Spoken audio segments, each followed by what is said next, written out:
Décider, changer, se relever, trouver son équilibre, avancer, dépasser ses peurs, inventer ses solutions. Qui a dit que travailler sur soi devait être long, pénible et fastidieux ? Surtout pas moi. Je suis Bénédicte, psychologue et coach insolite, et je te souhaite la bienvenue sur mon podcast. Ici, chaque semaine ou presque, je te propose de l'inspiration, des outils et des astuces pour construire une vie qui te ressemble. Tu viens ? On embarque ?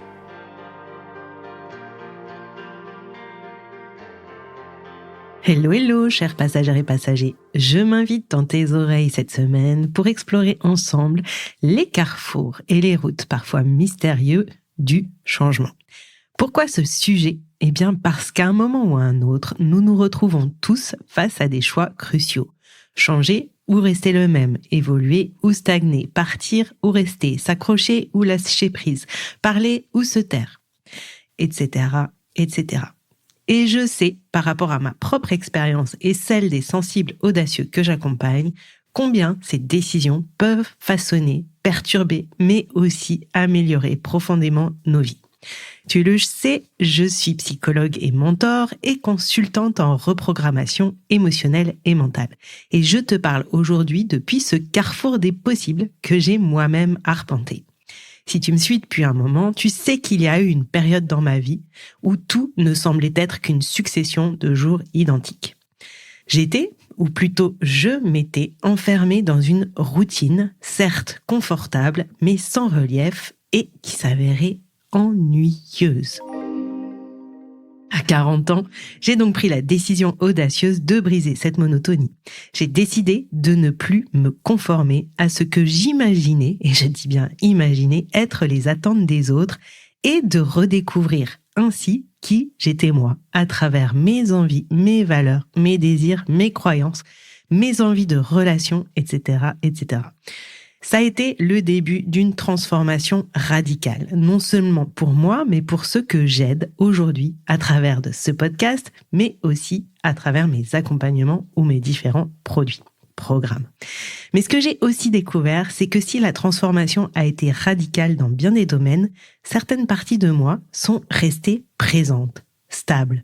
D'autres se sont réveillées, d'autres se sont mises en sommeil et d'autres ont simplement pris plus de place. Alors dans cet épisode, nous allons plonger dans ce débat éternel. Le changement est-il un choix délibéré ou une nécessité imposée ? Nous explorerons comment identifier quand le changement nous choisit et quand c'est à nous de le choisir. Je te propose donc de comprendre comment naviguer ces périodes de transition avec plus de confiance et de sérénité en puisant dans les richesses de la psycho, du dev perso et évidemment des neurosciences. Comme chaque semaine, je t'invite dans un voyage au cœur de toi-même, riche en découvertes et en réflexions, qui te donnera non seulement des clés pour comprendre les dynamiques du changement dans ta vie, mais aussi des outils pour t'y jeter ou y tremper un doigt de pied, qu'il soit subi ou choisi. Prêt à décoller ? Accroche ta ceinture, c'est parti. Dans cette première partie, je te propose d'explorer un peu plus profondément ce fameux concept de changement qui est chargé d'émotions, mais aussi d'incertitudes.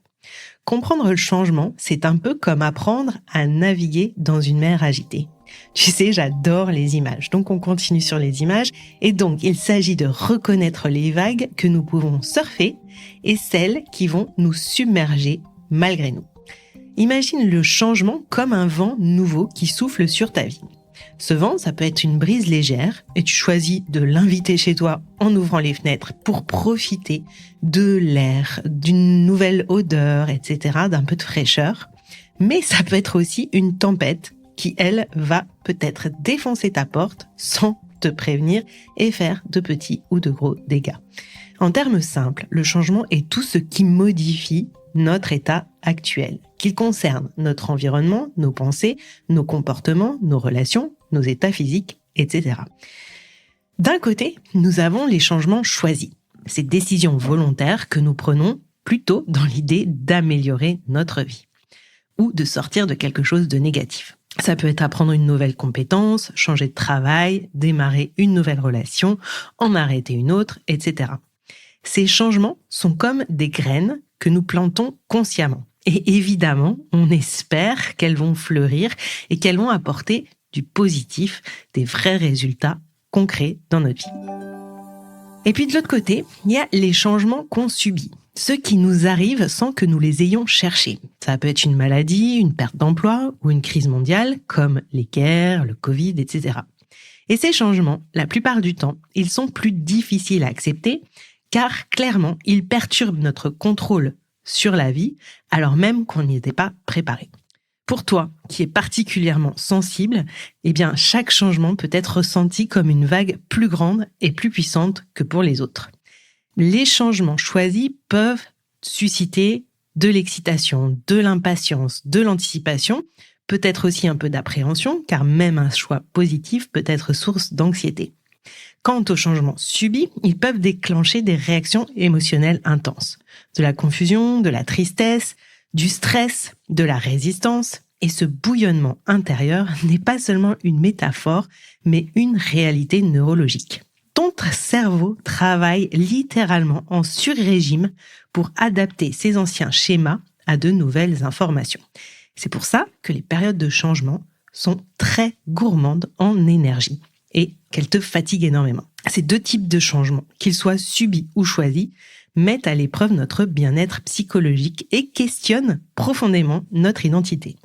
Ils remettent en question un équilibre établi et ils nous réinterrogent sur qui je suis dans ce nouveau contexte. Comment ce nouveau contexte influe sur ma personnalité, mes perceptions, mes envies, etc. Comment puis-je rester fidèle à qui je suis tout en m'adaptant à ces nouveautés?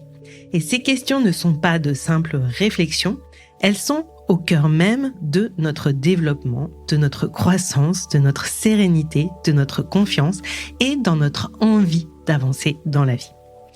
Dans cette première partie, nous avons planté les jalons pour comprendre ce qu'est le changement et comment il se manifeste.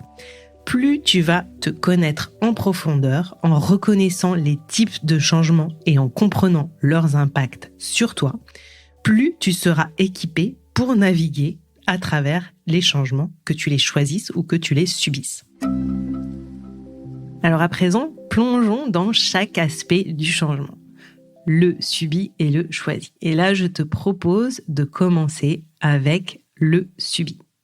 Le changement subi, c'est celui que tu n'as pas demandé, celui qui se présente à ta porte sans frapper et sans crier gare. Ça peut être la perte d'un emploi, un diagnostic médical inattendu, une crise mondiale, comme je te le disais tout à l'heure. Ces moments imposent un changement qui peut sembler terrifiant au premier abord. Imagine un instant que tu te rends au travail comme chaque jour, et c'est un jour normal, ordinaire. Et puis soudain, tu apprends que pour une raison X ou Y, ton poste n'existe plus. Ou bien encore, pense à l'impact de la pandémie que le Covid-19 a eu sur nos habitudes. Comment il nous a bouleversés dans notre quotidien, dans notre façon d'interagir socialement, dans toutes les routines que nous avions. Aller chercher le pain, sortir faire une promenade, aller au travail, tout ça a été remis en question du jour au lendemain. Ces scénarios, que ce soit la perte de travail ou une pandémie, mais tellement d'autres changements subis, entraînent une perte de contrôle immédiate et viscérale. C'est comme si le sol se dérobait sous nos pieds et on se sent complètement perdu, complètement lâché dans le flux de ce qui se passe sans être dans le contrôle. Face à ces changements, la première réaction émotionnelle est instinctive. C'est une réaction vraiment qu'on ne peut pas contrôler. Du stress, de l'angoisse, et on se sent submergé par les « et si ». Bien oui, notre cerveau, il essaye de trouver des solutions. Et des fois, pour trouver des solutions, il imagine des pires scénarios que ce qui est en train de se produire. Lorsque nous faisons face à un changement majeur comme la perte d'un emploi, notre cerveau réagit de manière complexe. Pour comprendre ce qui se passe dans notre tête durant ces périodes stressantes, il est essentiel de se pencher sur les réactions biochimiques et neurologiques qui se déclenchent. Déjà, il y a une perception de perte de contrôle. Notre cerveau, tu le sais, il aime prédire et contrôler notre environnement pour assurer notre survie. C'est une de ses fonctions de base. Et lorsque nous perdons notre emploi ou lorsque nous faisons face à un événement qui modifie notre vie de façon plutôt intense, eh bien, on a une impression de perte de contrôle et cette perte de contrôle active l'amygdale, le centre de la peur dans notre cerveau. L'amygdale envoie des signaux d'alerte, ce qui augmente notre niveau de stress et déclenche une réponse de lutte ou de fuite. Et puis, il y a tout ce qui est lié à cette sensation d'insécurité. Parce que perdre son travail ou être dans une crise comme une pandémie ou une guerre, eh bien, ça crée un sentiment d'insécurité financier, matériel, psychologique ou même physique. Cette situation est souvent perçue par le cerveau comme un danger immédiat. Et ça semble logique. Non seulement pour notre bien-être physique, mais aussi pour notre statut social. Et les régions du cerveau associées à la planification à long terme, comme le cortex préfrontal, peuvent être submergées par des signaux de stress et cela rend donc les prises de décision rationnelles et réfléchies beaucoup plus difficiles, beaucoup plus lentes. Parce que forcément, notre cerveau va orienter ses ressources vers la sécurisation. Et puis aussi, notre cerveau, il anticipe la minimisation de nos stratégies de bien-être. La perspective de perdre des liens sociaux, des petits plaisirs du quotidien, de la reconnaissance sociale peut affecter notre système limbique, responsable de la gestion des émotions. Cette anticipation de la perte de bien-être entraîne une baisse de notre dopamine, le neurotransmetteur lié au plaisir et à la récompense, ce qui peut nous rendre plus vulnérables à la dépression et à l'anxiété. Parce que quand on n'a pas de dopamine alors qu'on s'y attend, eh bien, on va envoyer les autres hormones, le cortisol et la noradrénaline, qui sont plutôt les hormones du stress, de l'anxiété, du mal-être. Alors, tu me vas dire, ok, mais ça, c'est réaction inconsciente. C'est notre cerveau qui gère. Comment on peut faire pour nous reprendre le contrôle? Comment ne pas subir autant? Eh bien, la clé pour les sensibles comme pour les personnes moins sensibles, c'est de développer sa capacité de passer d'une réaction à une réponse. La réaction, tu ne peux pas la stopper. Tu ne peux pas dire non, je ne veux pas être stressé, non, etc. Ça part de ton cerveau et c'est inconscient. Par contre, tu peux apporter une réponse à cette réaction. Déjà, tu peux apprendre à réguler l'activation de l'amygdale. Et très clairement, en fait, pour réguler ça, c'est reprendre la main sur ton système nerveux. Et des techniques comme la respiration profonde, la méditation ou la pleine conscience peuvent t'aider à calmer ton système nerveux et à réduire le niveau global de stress. Cela permet au cortex préfrontal de reprendre le contrôle et de fonctionner de manière plus efficace, plus efficiente, optimisée, et ça facilite à nouveau des prises de décision plus mesurées et réfléchies. Tu peux aussi travailler à renforcer ton cortex préfrontal. Et pour le faire, il faut engager des activités qui vont stimuler ce centre de planification et du raisonnement pour mieux gérer ton incertitude.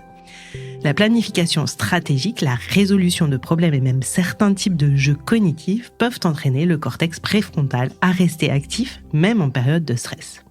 Et puis, il faut reconstruire les stratégies de bien-être. C'est crucial de trouver de nouvelles sources de dopamine en explorant de nouveaux intérêts, en établissant de nouvelles routines et en maintenant des interactions sociales, même dans un contexte différent. Si tu te souviens d'ailleurs, assez rapidement après la mise en place du couvre-feu, il y a des gens qui ont organisé des apéros en Zoom. C'est une nouvelle stratégie pour avoir à la fois de la dopamine, le plaisir, la récompense, mais en même temps, de la sérotonine, de l'ocytocine, c'est-à-dire j'existe pour les autres, j'existe malgré tout, même si on est loin, même si c'est à travers un écran, et je suis en lien avec les autres. Clairement, en fait, retrouver des stratégies de bien-être va t'aider à restaurer le sentiment de plaisir et de satisfaction, et ça va t'aider à retrouver ou à maintenir un état émotionnel équilibré.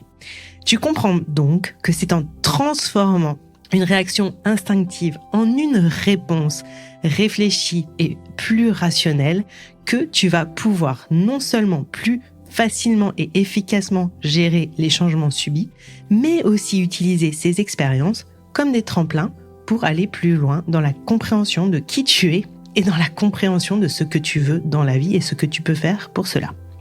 Il est donc crucial de passer de la réaction à la réponse et les neurosciences nous montrent que nous pouvons entraîner notre cerveau à adopter une approche plus mesurée. Par exemple, au lieu de paniquer à l'idée de ne pas retrouver de travail, tu peux commencer à élaborer un plan d'action, explorer de nouvelles opportunités ou même te réorienter professionnellement. Cette étape nécessite de prendre un moment pour respirer, prendre ce fameux petit pas de côté dont je te parle régulièrement.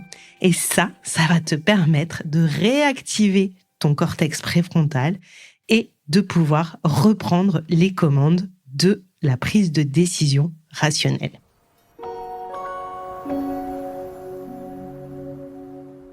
À présent que nous avons exploré comment faire face aux changements imposés, je te propose de réfléchir sur les changements que nous choisissons en conscience et de manière active. Ces décisions de changement, parce que ça part toujours d'une décision, c'est ce qui nous permet de prendre les rênes de notre vie. Et c'est extrêmement puissant. C'est le reflet de notre autonomie, de notre liberté de choisir le chemin que nous souhaitons suivre et de ne pas faire le mouton ou de ne pas aller là où on nous attend. Choisir de changer, c'est un acte profond d'affirmation de soi. C'est affirmer que je suis le créateur de ma propre histoire. Changer peut signifier prendre des décisions majeures, comme changer de carrière, déménager dans une nouvelle ville, trouver un nouveau ou une nouvelle conjoint. Et pour toi qui es sensible, ces choix peuvent sembler risqués, mais ils sont aussi des sources de croissance. Il est essentiel de reconnaître que le changement n'est pas seulement une série de grands bouleversements. Il se produit à chaque minute de notre vie. Si tu y réfléchis, tu n'es plus exactement la même personne qu'hier, avant-hier, qu'il y a 1 mois, qu'il y a 2 mois et surtout pas qu'il y a 3 ans.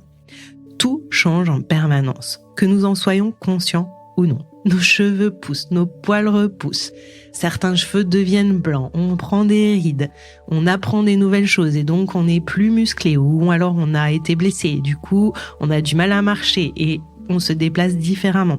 Tout change, notre environnement, nos pensées, nos relations évoluent en permanence. Accepter cette fluidité peut nous aider à mieux naviguer dans les eaux parfois un peu tumultueuses et pénibles du changement. Et puis, au-delà des grandes décisions, ce sont souvent des petits ajustements quotidiens qui vont façonner le cours de notre existence et amener des changements et des transformations profondes. Le changement dans notre vie n'est pas seulement lié à des grandes décisions qu'on prend, mais parfois, et même souvent, il est lié à ces petits ajustements quotidiens que l'on va choisir, plus ou moins consciemment d'ailleurs. Choisir de se lever 10 minutes plus tôt pour méditer, décider de lire quelques pages d'un livre chaque soir au lieu de scroller sur notre téléphone, ou prendre l'habitude de marcher chaque jour sont des exemples de petits changements qui, accumulés, peuvent transformer profondément ton bien-être et ta perception de la vie. Et ces actions peuvent sembler minimes au quotidien, mais leur effet cumulé est vraiment puissant et je t'invite à y réfléchir. Et puis, que le changement soit petit ou grand, une planification stratégique peut aider à le rendre réel. Définir des objectifs clairs, utiliser des outils comme la visualisation, maintenir un journal de progression sont des méthodes qui vont soutenir ton changement intentionnel, qui vont garantir que chaque petit pas contribue à un objectif plus vaste et qui vont te permettre de suivre ton évolution. En intégrant des petites actions dans notre quotidien, nous construisons progressivement une nouvelle version de qui nous sommes. Pas meilleure, pas forcément génialissime, juste un tout petit peu différente. Parfois, ces accumulations de petits changements sont celles qui mènent à la transformation la plus profonde et la plus durable. Alors ne les minimise pas. Et inversement, une grande décision ne conduit pas toujours au résultat spectaculaire attendu si elle n'est pas soutenue notamment par des changements quotidiens cohérents. En reconnaissant et en embrassant le changement, non seulement comme une série de grandes décisions, mais aussi comme un flux constant de petites modifications, tu te donnes le pouvoir de vivre une vie véritablement alignée avec qui tu es, mais aussi avec qui tu as envie de devenir. Parce que, clairement, tu vas faire des choses qui vont te permettre de devenir cette personne que tu as envie de devenir et tu es la personne qui fait ces choses. C'est assez simple finalement. Ces changements, choisis qu'ils soient grands ou petits, sont les véritables marqueurs de ton autonomie et de ta liberté. Ce sont eux qui te permettent de naviguer dans le changement, non pas comme une série d'obstacles, mais comme un chemin vers une expression authentique et épanouissante de ton être. Alors concrètement, comment on fait pour naviguer entre choix et nécessité dans le changement ? Eh bien, déjà, naviguer dans le monde du changement, que ce soit par choix ou par nécessité, cela nécessite un équilibre, trouver et garder ton équilibre, mais aussi une bonne dose de résilience. Et c'est ce que je te propose de découvrir maintenant. Découvrir et creuser comment tu peux créer dans ta propre vie, comment tu peux trouver cet équilibre et renforcer ta capacité à faire face aux changements, les grands comme les petits. Alors déjà, cette question d'équilibre. Pour moi, cette question d'équilibre, elle passe par ce fameux jugement. Est-ce qu'il est préférable de changer la situation ou est-ce qu'il est essentiel de s'adapter ? Et changement et adaptation, c'est pas exactement la même chose. On peut dire que l'adaptation va être une réponse, des micro-modifications à une situation, alors que le changement, c'est une transformation bien plus complète, globale de la situation qui en amène une autre. Pour toi qui es sensible, faire ce distinguo entre ce qui est nécessaire entre changement et adaptation, eh bien, c'est vraiment important parce que tu le sais, le changement peut être vécu de façon bien plus intense chez toi que chez les personnes plus normalement sensibles. Si on reprend l'exemple de la vie professionnelle, parfois on se dit qu'il faut changer de travail et ça semble être une évasion, une libération d'une situation insatisfaisante. Mais parfois, en fait, cela va créer, ce changement de job va créer bien plus de difficultés et de problèmes que ce qu'on avait imaginé. Alors que si on avait ajusté notre approche actuelle, eh ben peut-être que ça aurait été plus efficace, plus serein, plus tranquille. Et adapter notre approche actuelle, ça peut signifier apprendre de nouvelles compétences pour mieux gérer ses responsabilités, apprendre à trouver un meilleur équilibre vie pro, vie perso pour pas se sentir épuisé en permanence, ou même changer son environnement de travail pour qu'il soit plus apaisant et qu'il corresponde plus à nos besoins émotionnels et professionnels. Et la résilience. Eh bien, la résilience, ce n'est pas seulement ta capacité à rebondir après un changement difficile, c'est aussi savoir quand tu dois pousser un changement et quand tu peux et dois reculer pour t'adapter. Cela commence évidemment, j'en reviens souvent à ça, mais ça commence par comprendre tes propres réactions émotionnelles. Plus tu vas être au fait de ce qui se passe dans ton cœur, dans ton corps, de ce que tu ressens, plus en fait tu vas être capable de déterminer ce dont tu as besoin. Et en tant que personne sensible, rappelle-toi que le cerveau va amplifier les signaux de menace ou de stress et donc il est impératif de développer des stratégies pour moduler cette réponse de stress. Alors, j'en reviens toujours au même, la pleine conscience, la respiration, la méditation, tout ça peut t'aider à reprendre le contrôle sur ton système nerveux et redonner de l'énergie et des ressources à ton cortex préfrontal et ça te permet d'être plus dans le rationnel, moins dans l'émotionnel et d'avoir des décisions plus réfléchies mais surtout plus nuancé. Alors, comment faire ? Je te donne ici en vrac 3 petits exercices que tu peux essayer. Comme à chaque fois, ce n'est pas des obligations, c'est des suggestions. Et je t'encourage à les tester, mais aussi à les adapter, à les combiner, etc., etc. Parce que il n'y a jamais de solution idéale en soi, il y a des solutions idéales pour soi. Première chose, tu peux tenir un journal de changement. Tu prends des notes, non seulement des changements que tu souhaites faire, mais aussi des réactions émotionnelles aux changements que tu as habituellement et que tu as dans le moment du changement. Parce que cela va vraiment te donner des informations profondes et ça va aussi te permettre de détecter des schémas qui fonctionnent pour toi et ceux qui nécessitent peut-être certains ajustements. Tu peux essayer aussi de faire une échelle de gestion du changement. Créer cette échelle qui est extrêmement personnelle peut te permettre d'évaluer l'impact potentiel de différents changements. Et cela peut t'aider notamment à décider si un changement vaut l'énergie et le temps ou si des ajustements mineurs seraient peut-être plus intéressants à mettre en place parce que moins gourmands et finalement presque tout aussi efficaces.